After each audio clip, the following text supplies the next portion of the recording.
Viral di media sosial gara-gara anak dan cucunya tidak ada yang bisa menyetir, nenek berusia 70 tahun terpaksa mengemudi.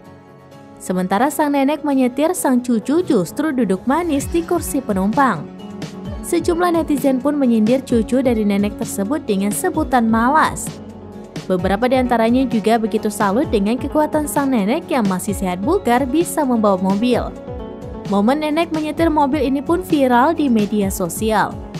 Sebuah akun Instagram @larangmedia turut mengunggah video viral tersebut pada Kamis 27 April 2023.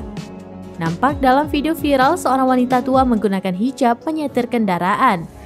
Di dalam mobil nenek tersebut tidak sendiri, nampak sejumlah penumpang lainnya yang berada di dalam mobil.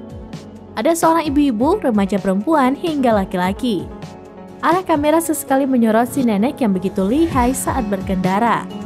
Lalu tak lama kemudian nampak sosok seorang remaja perempuan yang tersenyum ke arah kamera. Disebutkan pada keterangan unggahan jika si nenek terpaksa menyetir karena dalam satu keluarga tidak ada yang bisa membawa mobil. Lalu momen video viral beralih saat mereka makan siang di sebuah restoran.